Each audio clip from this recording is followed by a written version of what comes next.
শীতকালে বিভিন্ন রকম ভর্তা খাওয়া হয়। আজ আমি ভাবলাম একটু শিম ভর্তা বানাই। আগে কখনো বানাইনি, কিন্তু খেতে যে এত সুন্দর হয় তা জানতাম না।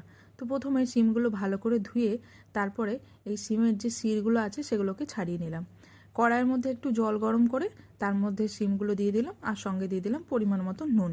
ঢাকা দিয়ে শিমগুলোকে আমি 5 থেকে 7 মিনিট মতো ভালোভাবে সেদ্ধ করে নিয়েছি। আর এদিকে ডিম যতক্ষণে সেদ্ধ হচ্ছে ততক্ষণ আমি এখানে 5-6টা রসুনের কোয়া, 2টো কাঁচা লঙ্কা, একটা শুকনো লঙ্কা একটুখানি পুড়িয়ে নিলাম। কাঁচা লঙ্কাটা অবশ্য কম বেশি আপনারা করতেই পারেন। তারপরে শিমগুলোও সেদ্ধ হয়ে যাওয়ার পরে শিমগুলোকে তুলে রেখে নিলাম। আর একটু ঠান্ডা হয়ে যাওয়ার পরে সব কিছু একসঙ্গে আমি এভাবে একটা মিহি পেস্ট বানিয়ে নিয়েছি।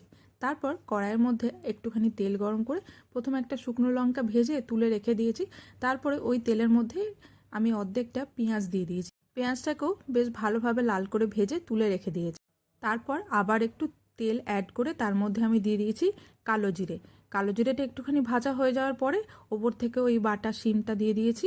সেটাকে বেশ ভালোভাবে একটুখানি নুন আর হলুদ আর ছোট চামচে হাফ চামচ চিনি অ্যাড করে ভালোভাবে একদম ভেজে রেখে নিয়েছি।